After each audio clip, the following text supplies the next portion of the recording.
Assalamualaikum warahmatullahi wabarakatuh. Saya Vidya Fajarisani dari kelas D4 SMP 301 ingin menjelaskan materi tentang representasi graf. Yang pertama itu ada matriks ketetanggaan. Apa sih maksudnya matriks ketetanggaan? Matriks ketetanggaan itu matriks yang merupakan representasi dari graf, sehingga sebuah graf itu dapat disimpan pada komputer ataupun dibaca oleh komputer. Kita tahu bahwa komputer hanya dapat menyimpan dua bilangan biner, yaitu 0 dan 1.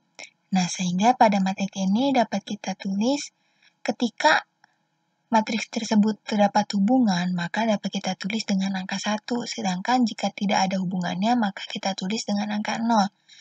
Dapat kita lihat dari gambar di samping, pada simpul A dan simpul B itu terdapat hubungan, maka pada matriks di bawahnya dapat kita tulis AB itu 1, maupun sebaliknya. Sedangkan pada simpul A ke simpul D itu tidak ada hubungannya, sehingga dapat kita tulis dengan angka 0, maupun sebaliknya. Setelah itu ada matriks ketetanggaan untuk graf berbobot. Apa sih maksudnya graf berbobot? Maksudnya graf berbobot itu graf yang memiliki entry atau nilai pada setiap antar simpulnya. Nah, jika tidak memiliki bobot atau tidak memiliki hubungan, maka dapat kita tulis dengan lambang tak hingga. Nah, kita lihat pada gambar di atas ini, pada simpul A ke simpul E, itu terdapat bobotnya, yaitu 13. Maka kita tulis pada matriks AE itu 13, sedangkan pada simpul A ke simpul D tidak terdapat hubungan, sehingga kita tulis pada matriks AD itu lambang tak hingga. Setelah itu graf isomorfik. Apa sih maksudnya graf isomorfik? Graf isomorfik itu graf yang memiliki bentuk berbeda, tetapi simpul-simpulnya ketika kita atur ulang itu memiliki bentuk yang sama. Dapat kita lihat pada gambar G1 dan G2.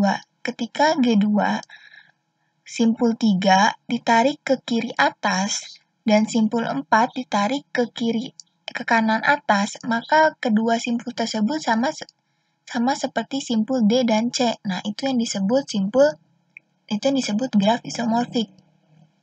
Nah, dapat kita lihat juga pada gambar ini. Simpul E itu sama dengan simpul Z, simpul D sama dengan simpul V, simpul A sama dengan simpul W, dan seterusnya. Selanjutnya graf planar. Apa yang dimaksud graf planar? Graf planar itu graf yang dapat digambarkan pada bidang datar dengan sisi-sisi tidak saling memotong atau bersilangan, sehingga disebut graf planar.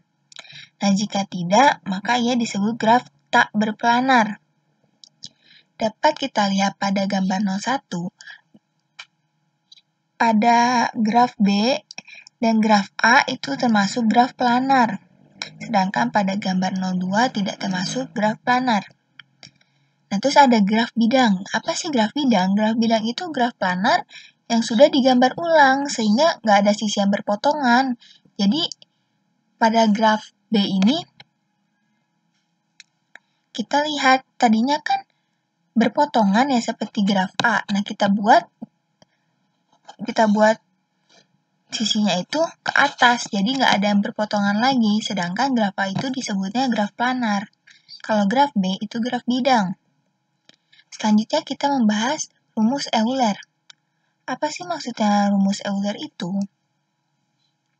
Nah, kan ada beberapa area yang dibentuk oleh graf bidang ya. Nah, itu tuh bisa kita hitung dengan menggunakan rumus Euler. Seperti pada graf B. Pada graf B itu terdapat 4 area. Dengan kita dapat menghitungnya dengan rumus F sama dengan E dikurang N ditambah 2. Dengan F itu phase atau area, E itu jumlah sisi, N itu jumlah simpul. Sedangkan secara umum untuk graf bidang sederhana berlaku ketaksamaan. Ketika E lebih besar sama dengan 3F per 2 dan E lebih kecil sama dengan 3N min 6. Seperti itu. Selanjutnya kita akan membahas tentang lintasan dan sirkuit Euler. Suatu graf dikatakan graf Euler jika terdapat sebuah lintasan yang melewati semua sisi dalam graf tepat sekali serta simpul awal dan akhirnya sama. Nah, jadi kita lihat misalnya pada graf Euler, ketika kita mau melintasi graf ini, kita akan melewati simpul B, lalu ke simpul D, lalu ke simpul C, lalu ke simpul A. Nah, itu yang disebut melewati semua simpul tapi sekali doang. Nah, itu disebut graf Euler. Nah, jika terdapat sebuah lintasan yang melewati semua sisi dalam graf tepat sekali, tetapi awal dan akhirnya tidak di simpul yang sama, maka graf tersebut dikatakan graf semi-Euler. Dapat kita lihat pada gambar yang graf semi-Euler. Ketika kita mau ke A, ke B, ke C, ke D, akhirnya tidak mulainya dari A lagi. Nah, itu disebut graf semi-Euler. Selanjutnya ada lintasan dan sirkuit Euler. Nah, maksudnya sirkuit Euler itu kita lihat pada simpul 1. Simpul 1 itu terdapat 3 sirkuit, yaitu yang dari 2 ke 1, 3 ke simpul 1, dan 1 ke simpul 5. Itu ada 3, jadi itu 3 sirkuit Euler. Dan seterusnya. Nah, terus terdapat 2 simpul, yaitu 1 dan 5 yang berderajat ganjil, sehingga graf ini disebut graf semi-Euler. Karena kalau graf Euler itu derajatnya itu harus genap. Nah, pada gambar ini lintasan Eulernya itu lintasan A, B, C, D, E, F, G, H, I, dan J. Nah, sekian dari saya, kurang lebihnya mohon maaf. Wassalamualaikum warahmatullahi wabarakatuh.